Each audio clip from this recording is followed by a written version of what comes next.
So we began this morning with the biggest priority of this legislative session, it being signed into law. Governor Andy Beshear signing House Bill 1 on Thursday morning before sending it off to Secretary of State Michael Adams. The governor said by signing the bill, it will help alleviate economic hardships for Kentuckians. 3 years ago, the legislature passed House Bill 8 to create a formula of financial triggers that, when met, would slowly initiate cuts to the income tax by 0.5%. House Bill 1 sets the next cut in motion from 4% to 3.5%.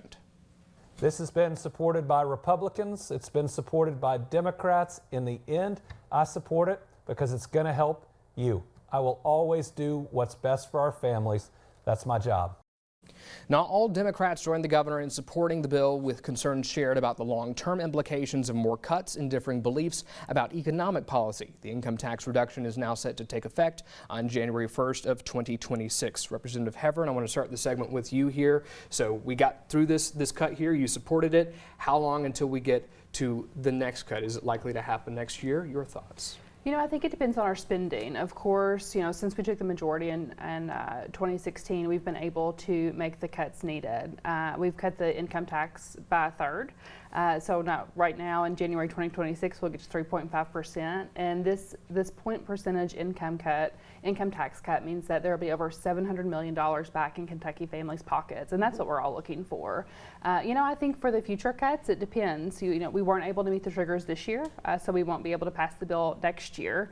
But I think it's important for us to have a conversation on what that looks like for the future, and a conversation for all of us to have as state legislators with our constituents is, do we want to move to a consumption-based tax and what that looks like? Representative Hancock, same question to you. How soon do you think we'll get to the next cut, and what are some concerns you may have getting there? I know you supported this bill, but you, along with some of your other colleagues, raised some concerns. Well, I think that's why they put the guardrails in place. You know, I spoke to several of my friends across the aisle, and I'm new, so I'm blind in support right now. I'm trusting that these guardrails that are in place are going to make sure that we protect our Kentucky families with the detriment of the effects of the income tax. You know, I talked to some of our folks in economic development, and while this does make us more competitive on one side, it has limited our incentive-based programs when we go to negotiating getting businesses to come to the state of Kentucky.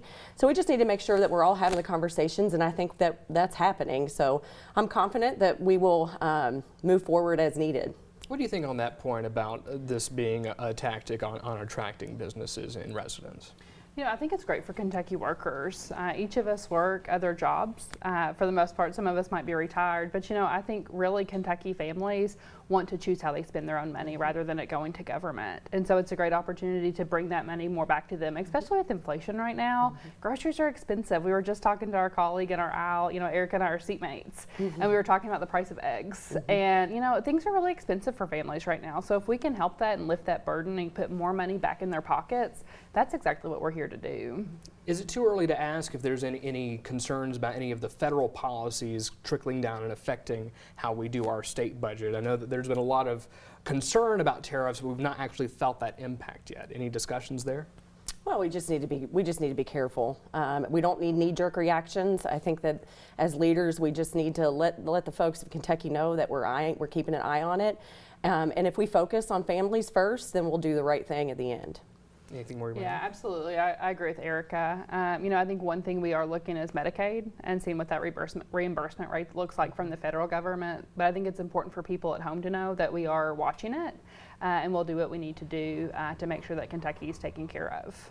The point that's been raised is that eventually some cuts are going to have to be made whenever we start getting closer and closer to zero. I'm curious if there's any particular areas where the state should start looking at cuts, or areas where you think that should be totally off the table. I mean, anything that affects our families directly should be off the table. I mean, our public education needs to continue to, we actually need to put more money in our public education system. I mean, I don't know exactly where the cuts would come, and that was Representative Stevenson actually asked that question when we were debating House Bill 1, is what happens if we go too far? How do we undo if we push it to zero and it's just not working like in Kansas? What are our options when that happens? And one of them was raise taxes, which, you know, in a supermajority Republican is probably not going to happen. So the cutting is worrisome because there are areas that in public education, in my opinion, is definitely one that is off the table. Representative Heavrin?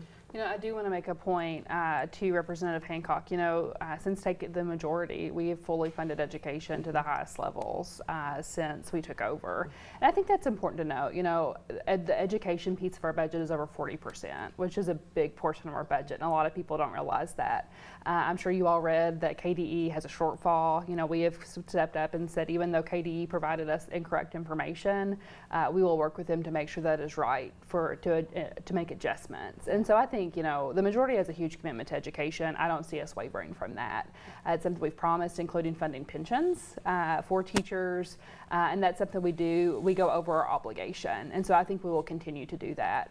You know, I think it's really a conversation with our constituents to see what they really feel need or how they feel about if we need to adjust anything. And kind of like I said, are we going to start moving towards a consumption-based tax, and what does that look like? I want to let you get a last word in their response. Well, the consumption-based tax, we just need we have a bill filed to make sure that we don't put taxes on essentials like medical costs or medicine and things that would adversely affect our families. So we just need to make sure when we're mindful of those consumption-based taxes as well. Alrighty, y'all. That's all the time we have on this segment.